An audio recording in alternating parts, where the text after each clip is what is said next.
Hello, everyone. My name is Jack Han of the Hockey Tactics newsletter. I'm also the author of Hockey Tactics 2020 and the upcoming Hockey Tactics 2021. What I'd like to talk to you about today is one of my responsibilities when I was assistant coach with the AHL's Toronto Marlies, and that's faceoffs. More specifically, I like to talk to you about what happens when your team loses a faceoff.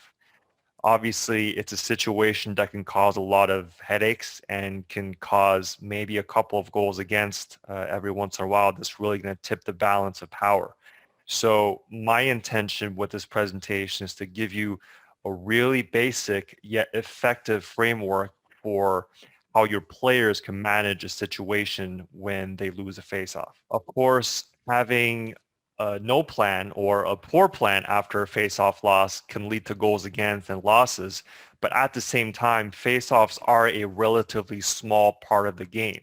So the objective really today is for us to look over a couple of situations, how you can deal with it, and then think about formulating a plan that's going to help you deliver a minimum effective dose of information to your players. So you want to give them enough so that they can make the correct decisions under pressure, but you don't want to give them too much that you start investing a lot of your valuable meeting time or a lot of your practice time into practicing these face-off sorts. For instance, when I was in the AHL, we hardly ever practiced face-offs. A lot of it was done by video. Obviously, we have players who are established pros, very advanced players who can grasp things and then implement them. So depending on your age of the age of your players and your level of play, you may actually want to get on the ice and rep these out. But rest assured that it's probably not a good idea to work on this every practice or even every week, just because I believe there's a lot of more important things when it comes to skill development that you should be working on. So the first area that we're going to talk about is what happens on a neutral zone face-off loss. Now you'll notice that uh, this is showing a center ice face-off loss, but actually, no matter which of the 5 dots you lose a face-off on in the neutral zone, the plan is actually roughly the same. Okay, you might be a little bit more aggressive. If it's a far blue line loss. Overall, the plan is the same. The role of all 5 players are the same. So the most basic way to handle this, and it's a tactic that works from house league up to the NHL, is we're getting into 1-2-2, which again is a neutral zone scheme that most teams play. So really, you're transitioning from a face-off loss into your normal stock standard neutral zone forecheck very seamlessly. So uh, how it works is I'll run through the roles of every single player on the black team, which is a team that we're interested in. So for us, our center is on the gray center. So we call it C on C. Really fundamental on every neutral zone loss, you want your center on the opposing team's center. Let's say that your center kind of goes for a walkabout and loses the opposing center.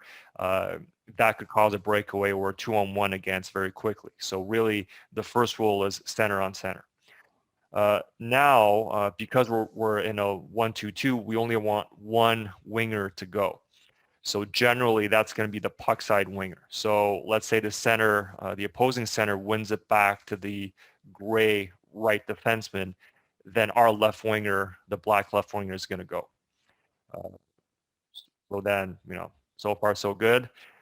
Knowing that his teammate is going, the weak side winger, which is our black right winger here, he stays above, which means that he's reading what's happening with the guy immediately across from him. And also, he's reading what's happening with the D-man, the gray lefty that's kind of further up ice. But really, he just got to hold and stay above here.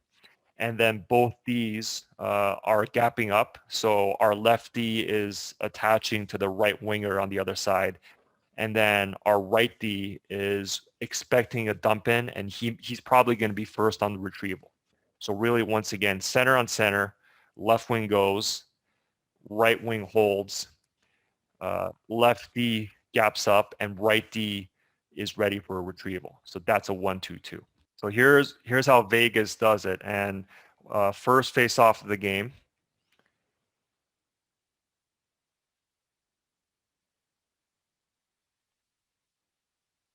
So Montreal wins the puck back to the right D, and again, immediately Vegas's left winger, which is number 19, he's going to go. The D to D pass happens, and this is where Vegas adds a wrinkle. So you can do it one of two ways. Either 19 can keep his speed and follow the puck across, and then Vegas's right winger is going to hold the middle and stay above again. Or here they have a rotation, which is what they like to do on their ozone forecheck on a regular basis, which is now 19 is folding back, he's getting above, and then the other winger's going. So either way is fine. And, it's not going to make a huge difference in this phase of the game, so we can really get away with either. But the important part is we have one winger aggressive. We have one winger staying above. The center is on the center, so we see 71 here. He stay with his guy, and then both these are gapped up. Montreal has to dump. That's a retrieval for Vegas, and they're out. And here, this is a neutral zone loss at the offensive blue line. So once again, one winger goes. This time there's no rotation. So 81 Marchessault, he's going to come in. He's going to keep pressuring. Both of his line mates are going to stay above. So center on center and the other winger above. And then the Ds are ready for some kind of a dump in or play down the wall. They make the stop here. So a variation that you can use on a neutral zone face-off loss, and this is off of any of the face-off dots, is you can go 2-1-2, which we also call winger split. So as the name suggests, center stays on center. The left wing here, he's going to attack the puck as on our previous play, but then his other line mate, the right winger, he's going to go and attack the D to D pass. So he's going to anticipate this D to D, and he's going to go take that away. And when he does that, the D man on his side, he's going to be a little bit more aggressive and get up a little bit tighter against the forward that he's just vacated. So what happens here is we get into a 2-1-2, and it's man-on-man coverage up ice. And really, again, what we're looking for is to force the play wide and force the other team to chip or dump the puck in. We're first on retrieval. We get the puck back. We're back on offense. The second scenario, which is really an extension of what we just talked about, is an ozone face-off loss. So once again, you'll notice that it's a very familiar look to a neutral zone face-off loss. Center on center, we've talked about this. The board side winger here, he's going to pressure the puck, and then the other winger is going to stay above. The Ds are going to gap up, and once again, we're looking to force the puck to the wall, and we're looking for them to chip the puck out, flip the puck out. We just want to do a good job pressuring, taking away the middle so that they have to make an uncontrolled play, which gives us a chance to get the puck back and get back on offense. So once again here, Vegas has an offensive zone loss. So immediately 61 is going to pressure the puck. Doesn't quite get it. And then once again, we see that rotation. So now 61 is going above. 20, who's a center, he stays with this guy. And then 67 is going to come in and pressure the puck. But broadly speaking, we want one guy pressuring the puck and then the two other forwards staying above and then the two Ds gapped up. Vegas forces a play up the wall. That's perfect. They get it back. They're back on offense. Once again, the variation that we can add to this play is everybody does the same thing except for the middle winger, who's a right winger here. He can go earlier and take away the D to D. So we call that a winger split. So left winger is going to pressure the puck, and then the right winger, instead of staying above, he can be more aggressive and attack the D to D option. So for teams that really like to use the back of the net, it could be a really effective way to get the jump on a D who maybe doesn't skate all that well or doesn't move the puck all that well. And then he's probably going to have to throw it up the boards and out or even for turnover at the half wall here. So when it comes to face-off losses, the highest leverage situation for many reasons is a D-zone face-off loss.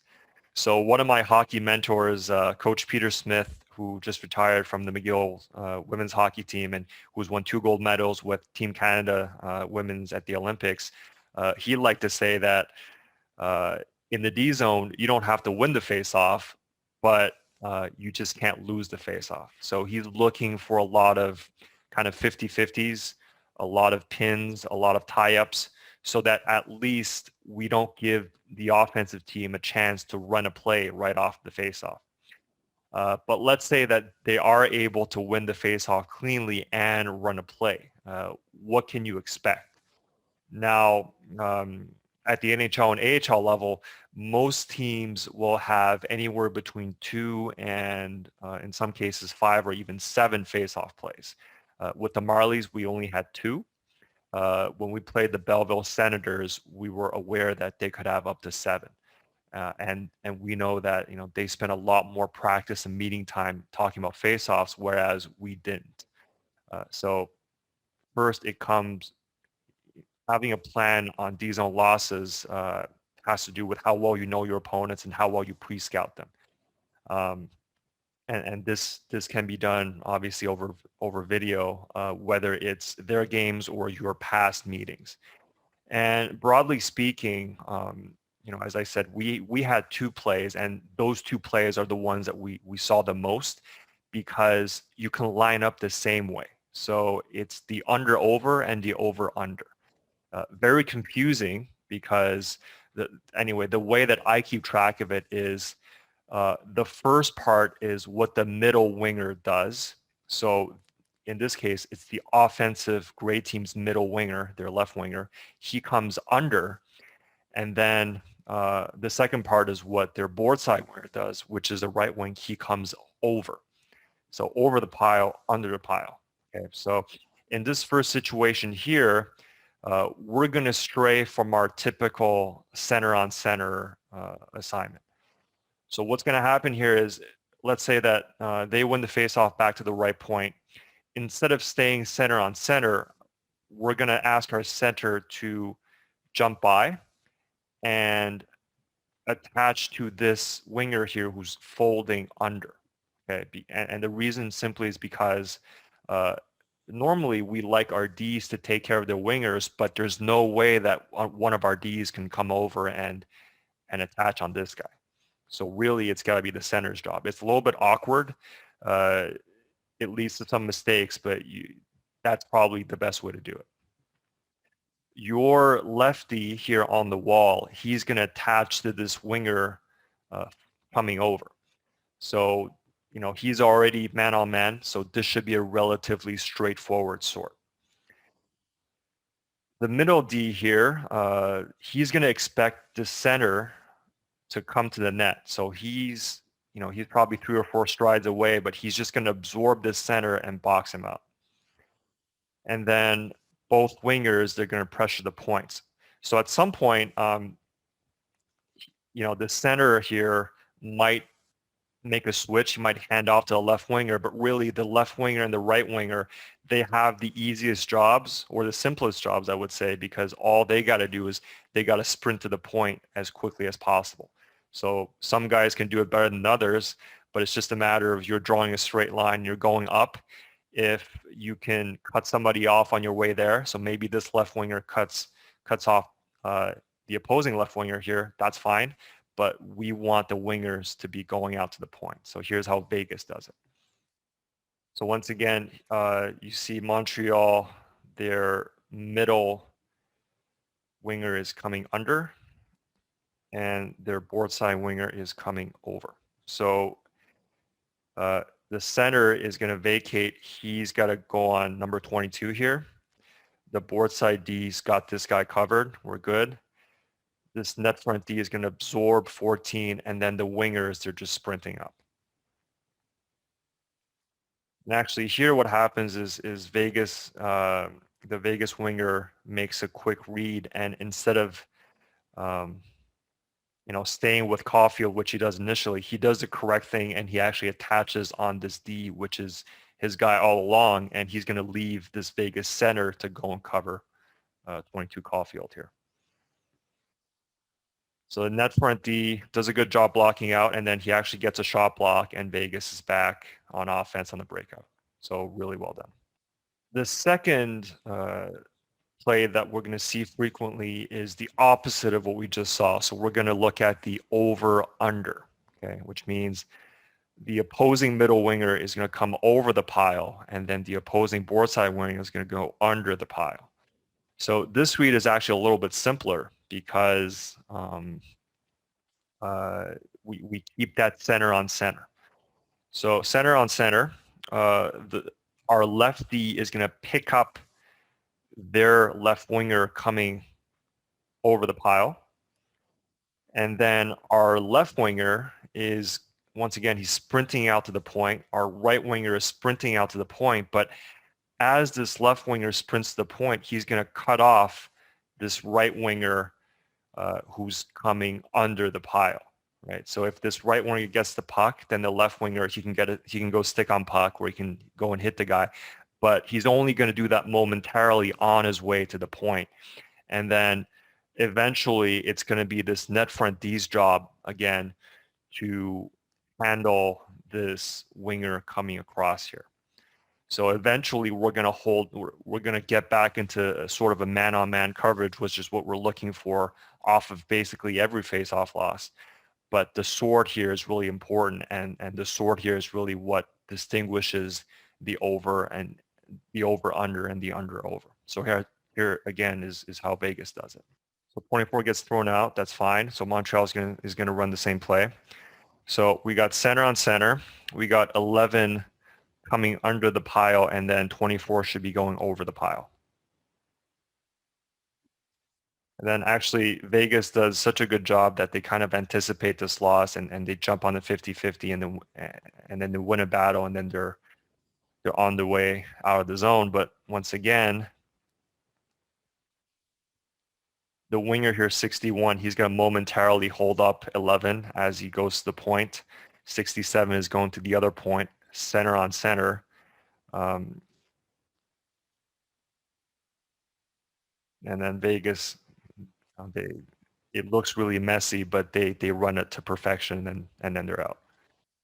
So with everything in mind, let's look at the 3 goals coming off of these own losses that happened in the first 2 games of the Montreal-Vegas series. So this is game 1, and this is once again a very typical setup by Vegas. And Montreal actually does a fairly good job here, except for one thing, is that so Vegas has 2 left-handed defensemen on the ice right now. We got number 2 McNabb, and then we got 27 Shea Theodore. So Montreal plays this pretty well. I don't mind this picture at all. But the thing that maybe kind of went unnoticed was before the face-off, if you're the defensive team, you got to look up and see if Vegas has a one-timer option off the draw, which they do here. So, it's a bang-bang play. We want Toffoli getting in the lane. He doesn't quite get there. And then Price is looking on the wrong side of the pile here. And then the net front D for Montreal, he's not doing a great job because, he's allowing Vegas to take away Price's eyes. So Price looks on the wrong side. Toffoli doesn't quite get there. The puck misses him maybe by 6 inches, and then it goes in.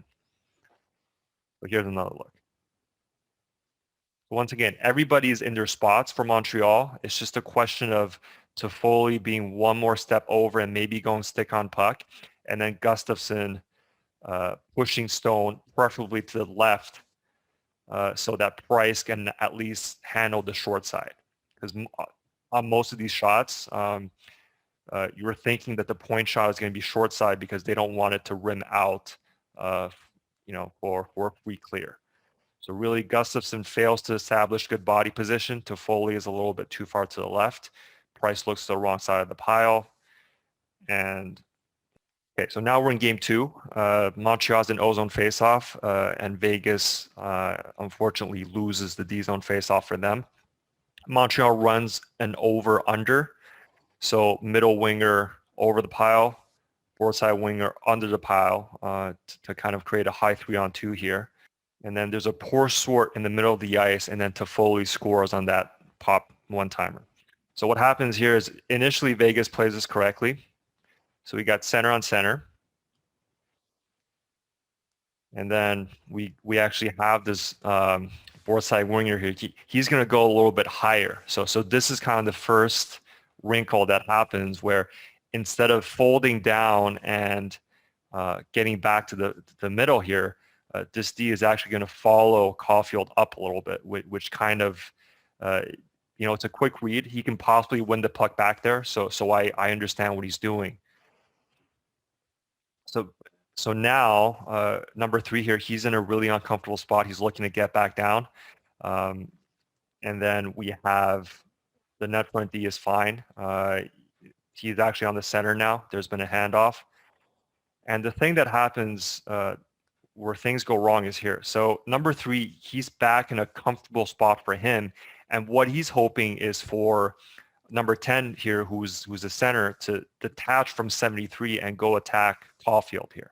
And then he's going to get Toffoli, who's in the middle here. And that's exactly what happens, but it happens just a little bit too late. So in hindsight, maybe 3 should be flexing out again to take away the shot, and then 10 could just stay on this guy. But because they want to get into a more conventional, more comfortable look, 10 is going to get off of 73. He's going to go flex out on this shot, and then 3 is going to look to protect the middle here and take away the one-timer. However, that timing is just a little bit off. 3 doesn't actually go. He just kind of stays there because maybe Caulfield does a really good job selling that shot, freezing both 10 and 3, and then 73's got a one-timer, and it trickles in. And then here is the third goal that we want to look at. It's a D-zone face-off loss for Montreal. So Vegas is running a over-under, and the interesting thing here is 81 is normally the right winger, but he's on the left here. And the advantage of that is if 71 wins it clean to him, which he does, then he's on his forehand and he can curl across and have a forehand play cross ice, which is exactly what happens. So weak side D gets active. Montreal makes a poor sort here. This D-man's flexing out, but he's late. It actually goes off of his knee and into the net. So Vegas does well to, first of all, win the faceoff, and second, have 81 come under the pile on his forehand. But actually, the breakdown here happens because of what the wingers do for Montreal. So 94 Perry, he's looking to sprint a straight line through here to the point. So he's going to be the one holding up Marchessault when he comes around the pile. 40, his job is he's got to ignore what's happening here and just go and attach to Pietrangelo, the eventual goal scorer. But that's not what 40 does. What 40 does is he sees his clean loss, and maybe he panics for a split second, and he joins in also.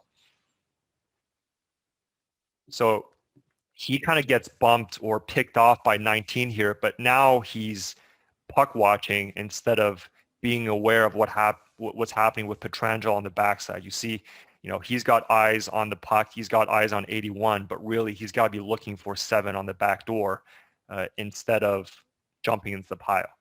So 81 makes that pass.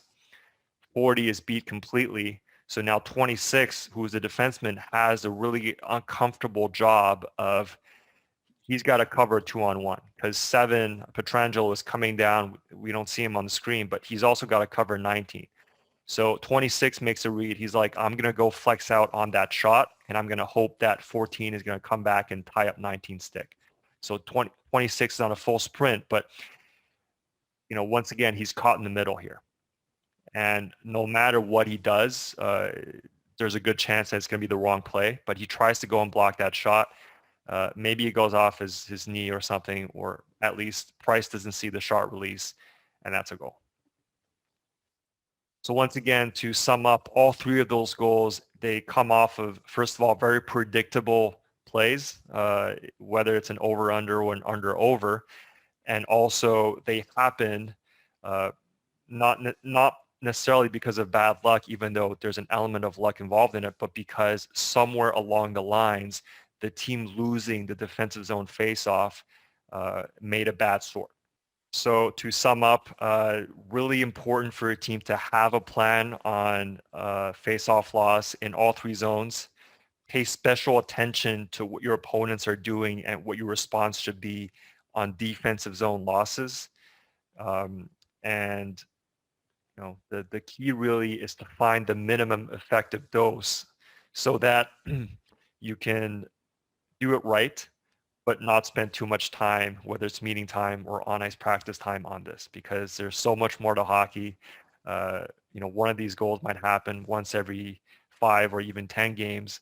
So it's important. You got to get it right, but don't overly focus on this either. So thank you, Ryan, for giving me the opportunity to present. It was really great to walk through this with you, and I hope that you enjoy the rest of the Hockey Minds Conference.